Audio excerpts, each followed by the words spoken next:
Hey YouTube, I'm just getting this ready so that we can jam together.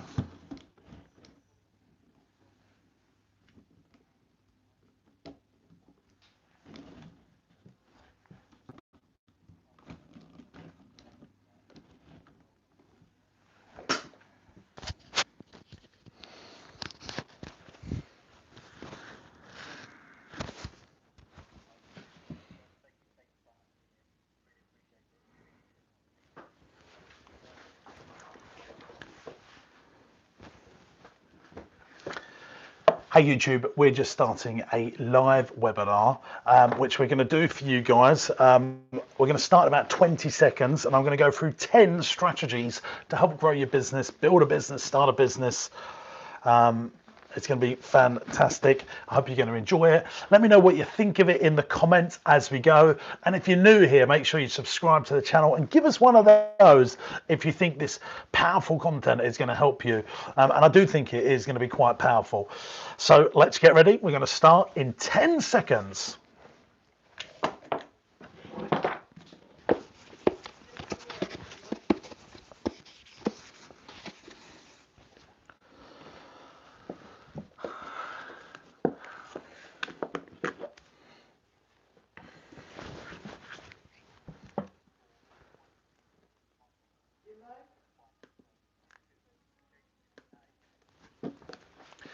I'm ready to go. Oh.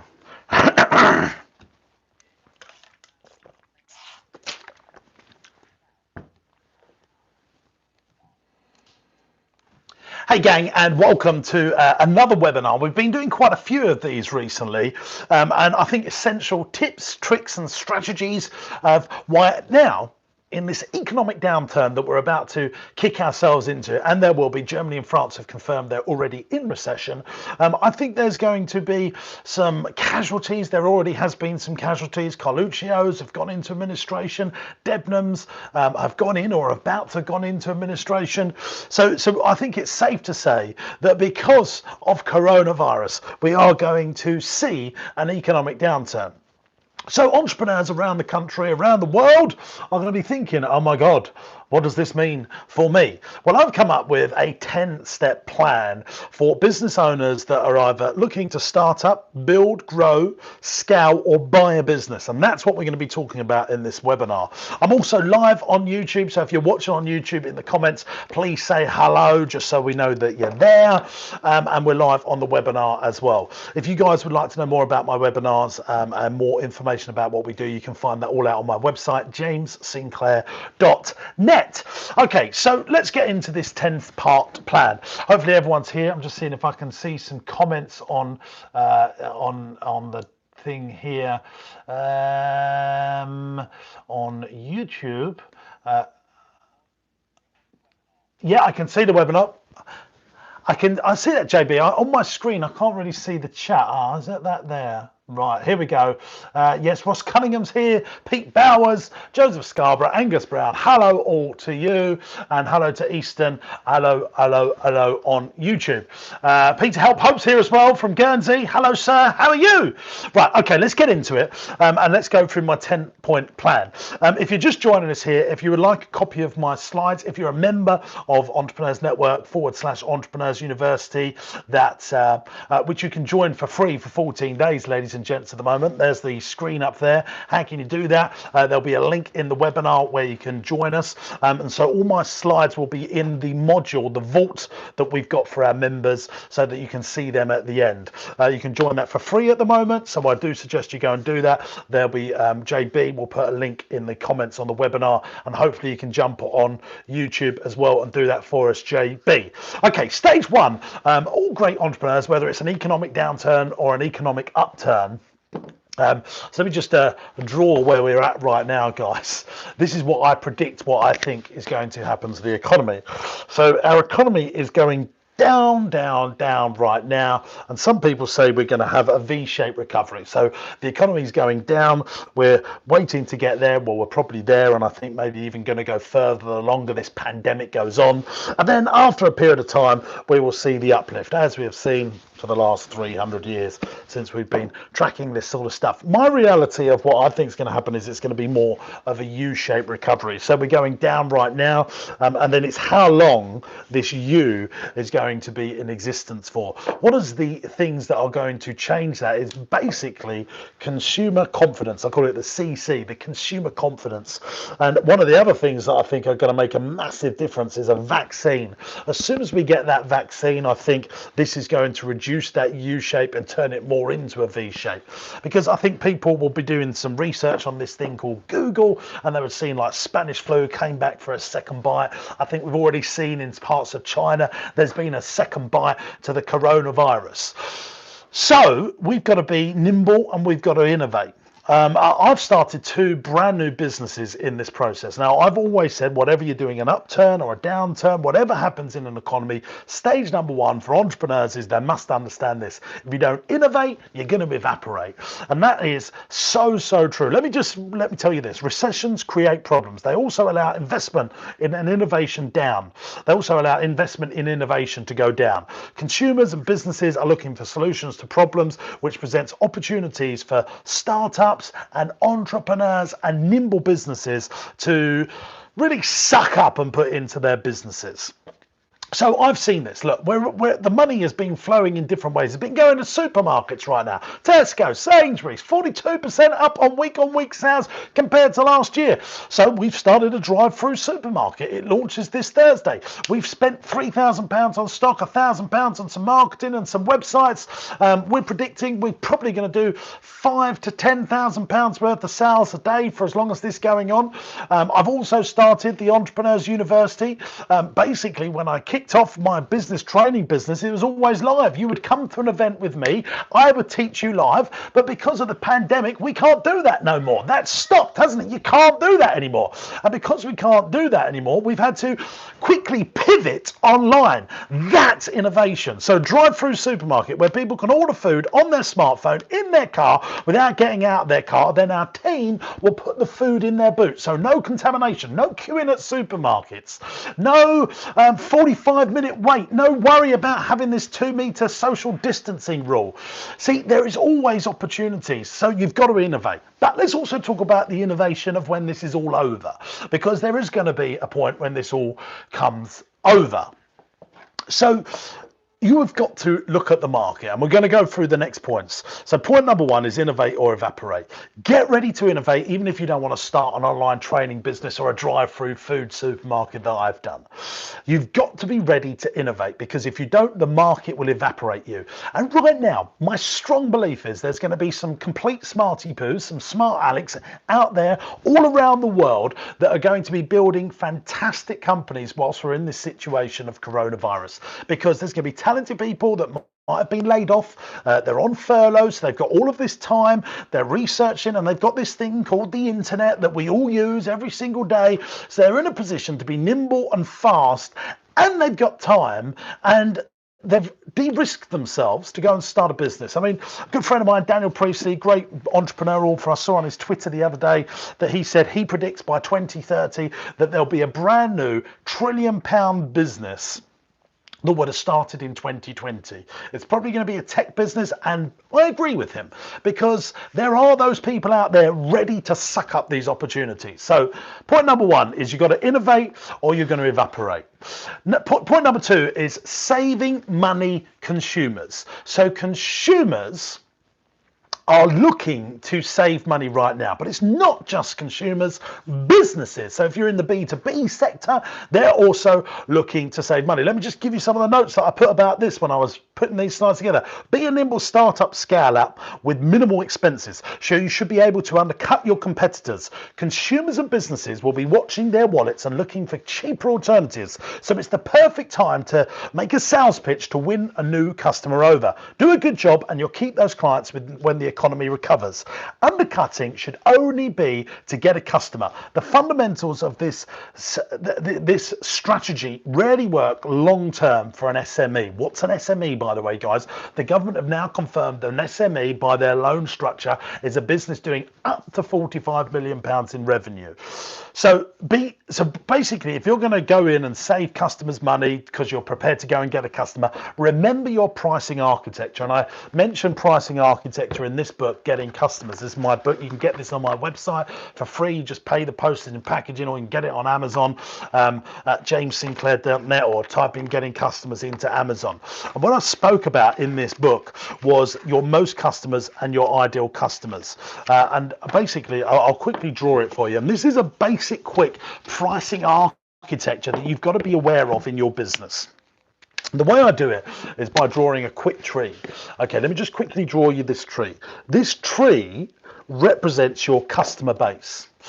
And in here, gang, when you've got, this is your most customer in here. This is quickly explaining a pricing architecture.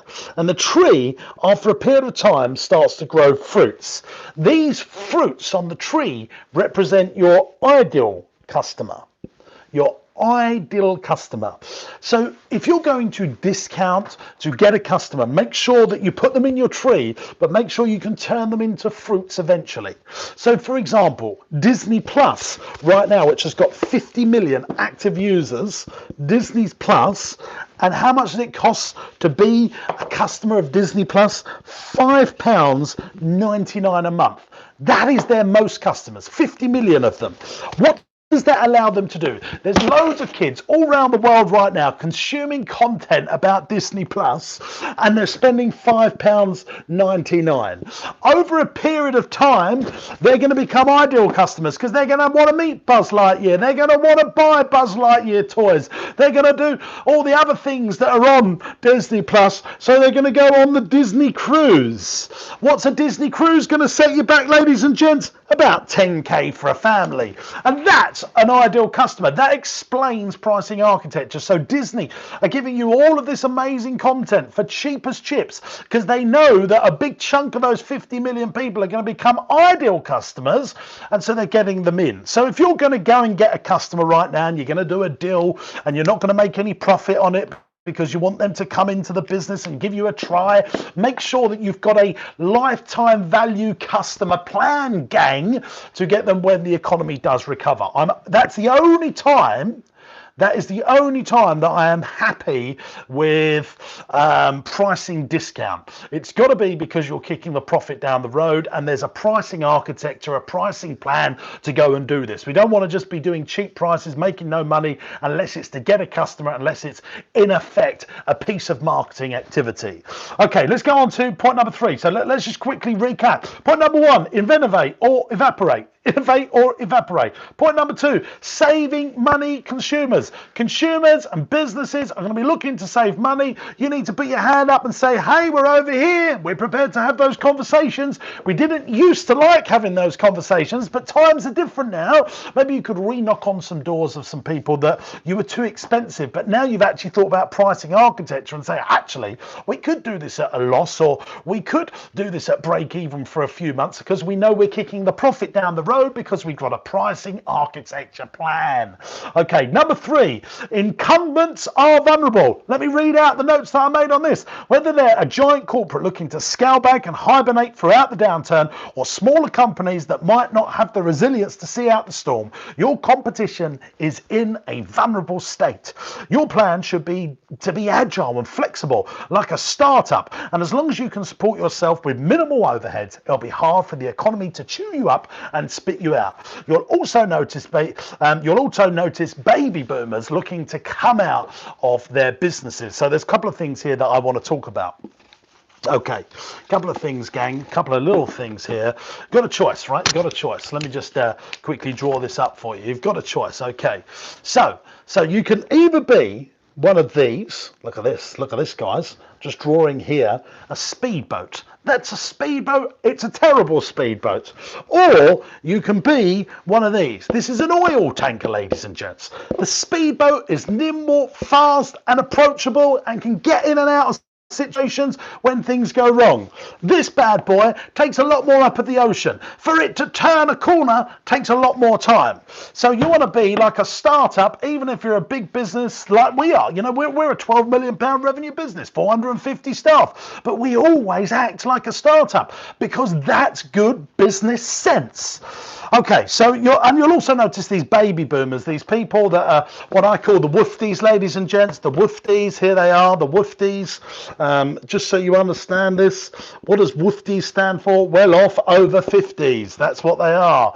Well off over 50s. And there'll be businesses, there'll be baby boomers, and they've had their businesses and their children don't want to take it over. So they'll be looking to give up their businesses, and they've had 3 months, maybe even 6 months off, and they've enjoyed this relaxation time. They've enjoyed being at home. They've got grandchildren now, and they'll be looking to speed up their retirement plans. I honestly think this is going to happen. So you need to be tapping those people up and saying, hey, would you like to do some what I call vendor finance? Let me just write that up for you guys so you can see this. Vendor finance. This is what I think is going to happen. Vendor finance. Let me just write this up so you can look up the word. Vendor finance. This is where the seller, in effect, is going to let you buy them over a period of time, and you'll be able to negotiate a good deal with it. So say someone's got a hotel, you know, or an insurance brokerage. It's making £100,000 a year profit. They want £300,000 for the business. We say, well, look, I'll give you the £300,000, but I'll pay you back over 10 years. They get entrepreneurs relief as long as they haven't sold any other businesses up to £1 million in their lifetime. You'll be able to take over the business. You could do that with 3 or 4 or 5 businesses, and then build a £500,000-600,000 business, and someone's already started it. It's already tried, tested, and proven. So these people are going to be out there. They're out there. They're always out there, by the way. No. Someone's just saying vendor finance is not like factoring. It's basically, rather than going to a bank to get a loan to buy a business, the seller gets paid over a period of time. It's called vendor finance. So anyone else got any questions on that? Hit it in the comments below. Do my very best to answer. Number 4, good people are ready to work for you. Getting good people into your business is tough at the best of times. And then there's going to be some good people that have stayed in companies because they wanted to protect their pensions, their employment rights, because they've been there a long time. So if you're able to secure funding or have plans to grow your business rapidly, you'll be probably looking to build your team. Finding good people is hard. I know it's hard. I'm even writing a book about it. It's called The Dream Team. I'm doing it in isolation in a downturn when layoffs are rife. So in a downturn when layoffs are rife, highly qualified, talented and effective individuals can be found much more easier than in a good time. So go grab them.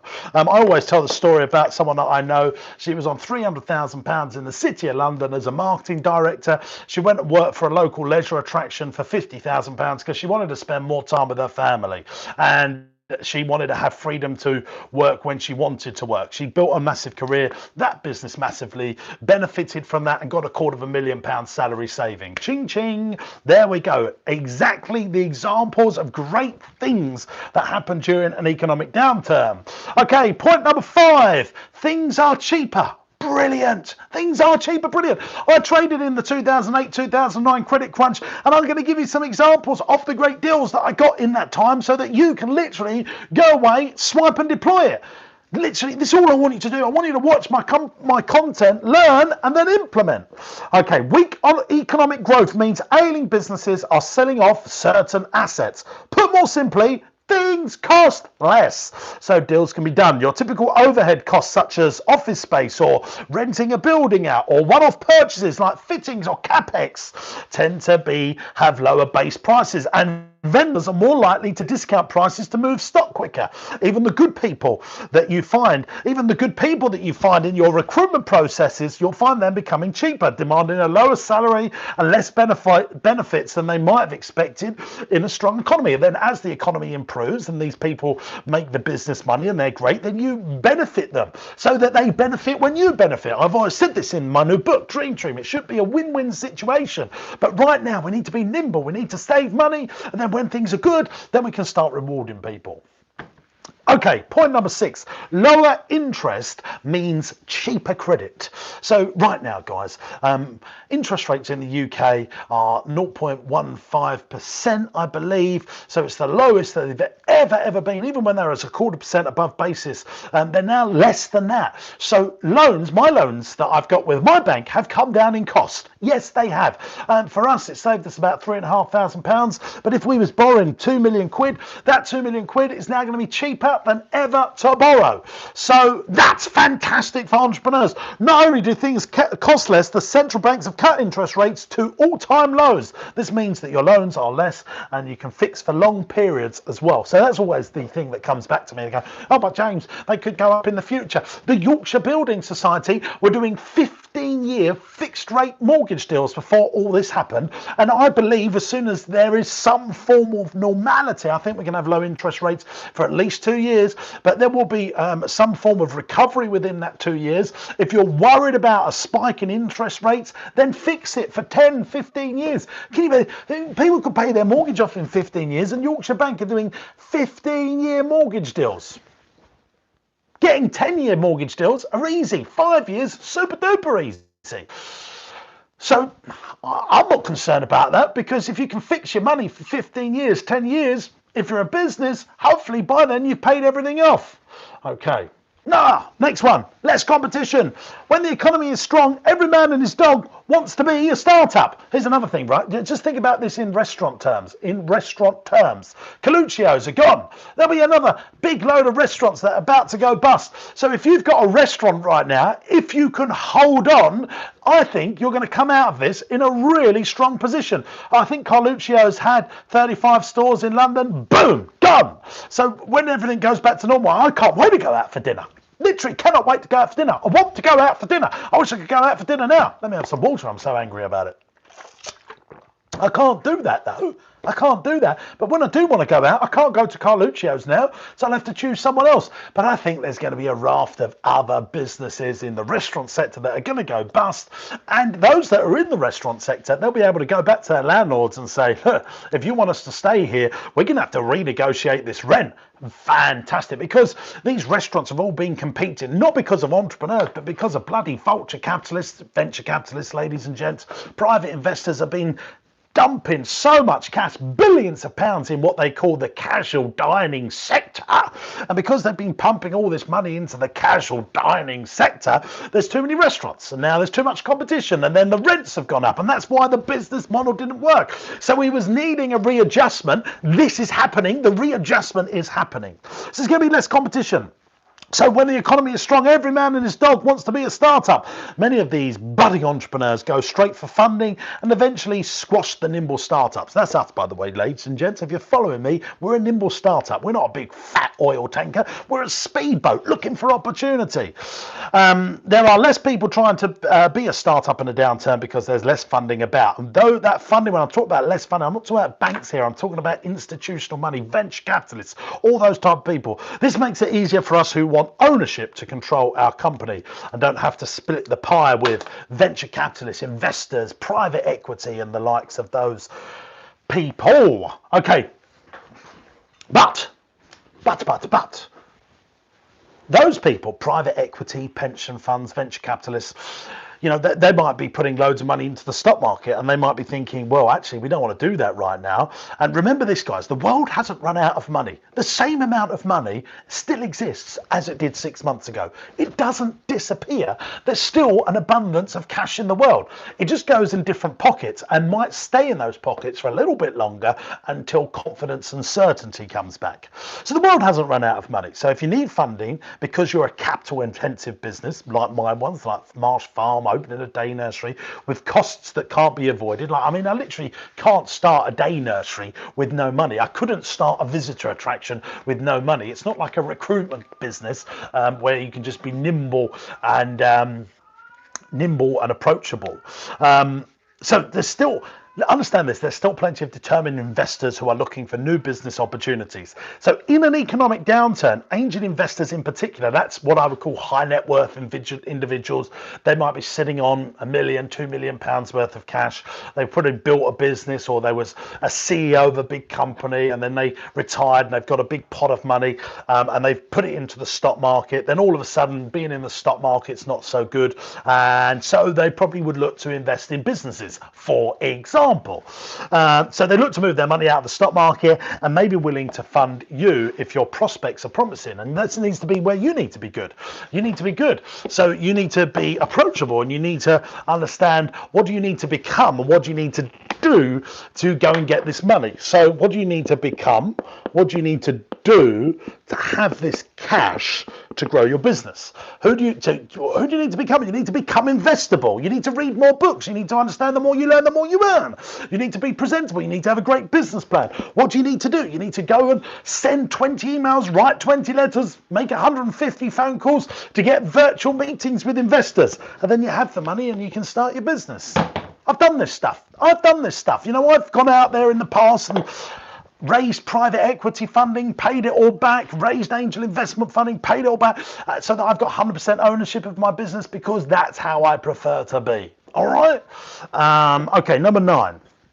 Downturns give you negotiating power. And I learned this in 2008, 2009 when I was negotiating. So luckily I got, when I was 23 years old, I was turning a couple of million quid, and I needed to be in Lakeside Shopping Centre. It was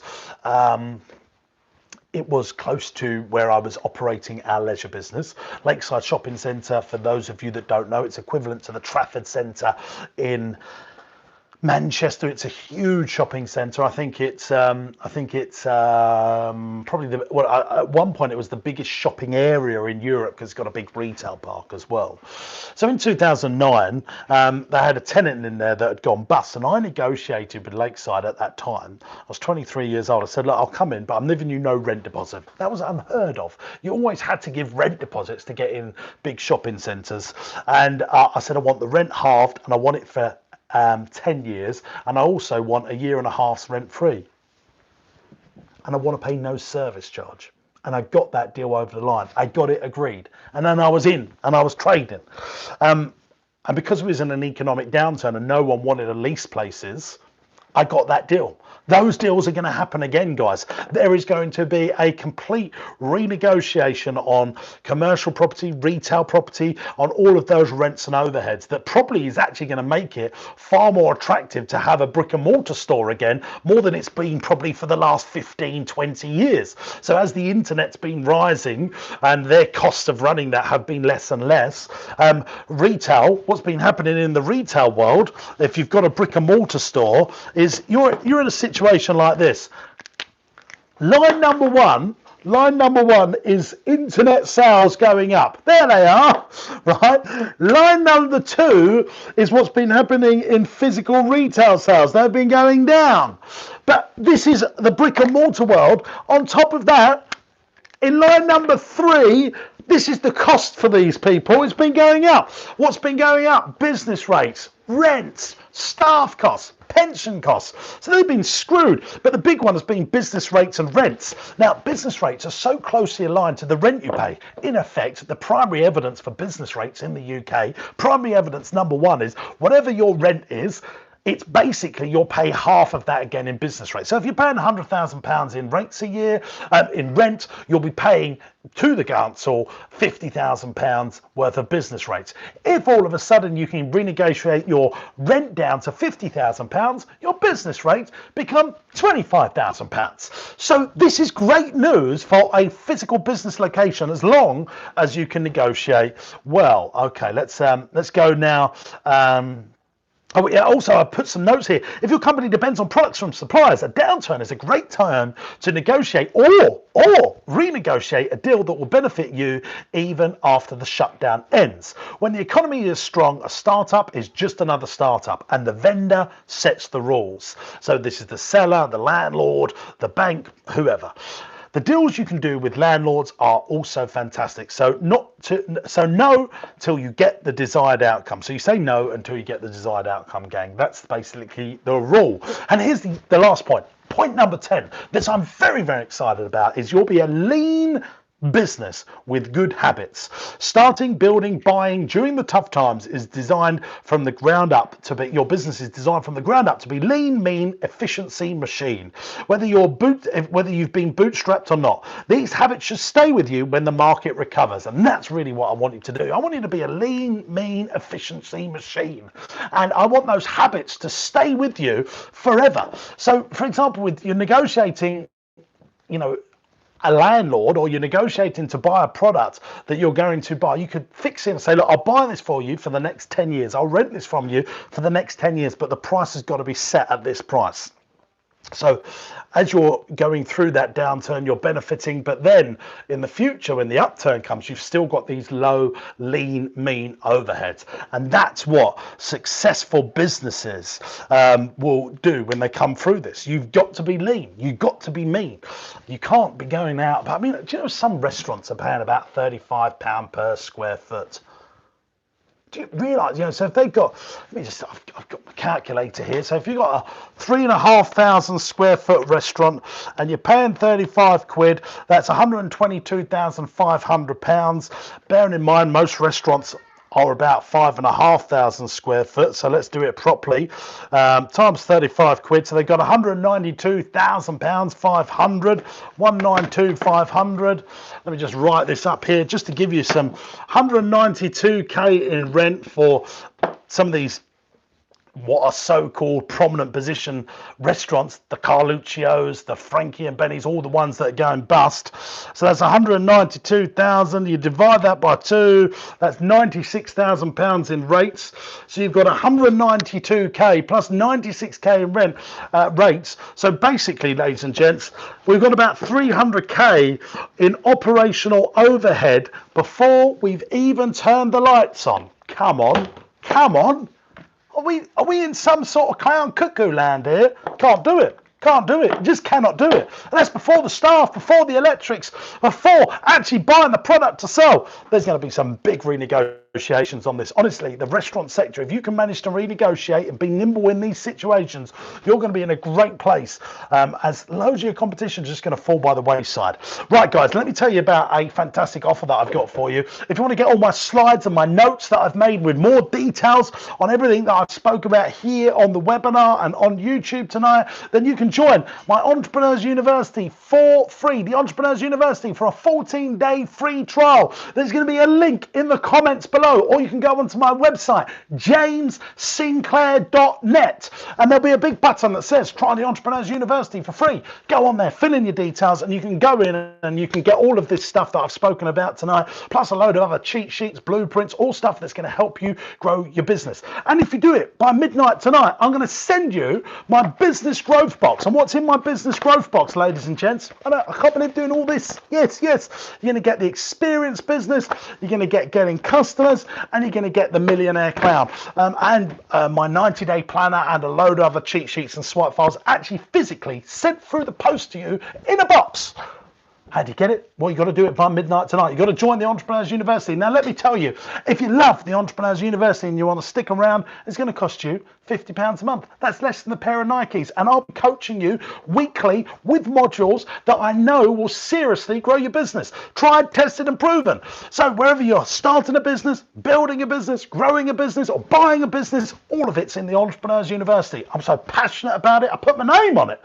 And we'd love to have you in there. We're a community. Don't forget, we also have a Facebook group. So all of our other members are in that Facebook group where you can chat with them, share ideas. We've just launched a WhatsApp group. I'm in that WhatsApp group. So you'll be in there going, hey, James, or hey, team, I haven't got a clue on this. Can you help me with that? Then the rest of the community and me and my team are in there, and they'll be able to coach you through that as well. What have you got to lose? You can try it for 14 days for free, and then if you like it, you stick around, you be part of our fantastic community, learning your business, how to grow it. Jody says, mate, I'd pay you £5,000 a month to get rid of the wife. Can't do that, can't do that. Sorry, just cannot do that. Hopefully you found this webinar useful. Please join us in our community at the Entrepreneurs University, brought to you by James Sinclair's Entrepreneurs Network. And if you join us by tonight, we'll send you this out, all the books, all of my books, my 90-day plan, all of that. That'll be whizzed in the post to you so you can read that. Yeah, look, and then if you like it, you stick around, it costs you £50 a month, but you get me as your business coach for £50 a month, and I'll be doing modules with you on a weekly basis, plus all my keynotes are in there that you can't get on YouTube. There's stuff in there that will not be going out on the internet, purely for our community to help people grow their business. I'm passionate about your success. Look at this, Jody says we'll sign up. Thank you very much, Jody. Welcome to Entrepreneurs Network, James Sinclair's Entrepreneurs Network, and he's going to love the Entrepreneurs University. Hopefully all you guys on the webinar will be joining us as well. Ian Taylor on YouTube, he's signing up as well. Thank you very much. I'll get those books out to you. I'll get the 90-day plan out to you. Basically, for you to get that, you need to click over onto the 14 days. So once we've collected your first payment, I'll send you all the books as well for free. But if you don't want to do that, you still get to enjoy 14 days of content and specialist content that we only do for Entrepreneurs Network members. So if you want to get that today, JB, I just want to make sure that you're putting a comment in on YouTube if you're listening, because there's loads of people on YouTube saying they're interested in this. But if you're on YouTube, guys, will know anyone that's signed up before midnight tonight via the website jamessinclair.net, and on the homepage there's a big button that says try out the Entrepreneurs University, and I believe we're putting all the details in the webinar as well. Okay, guys.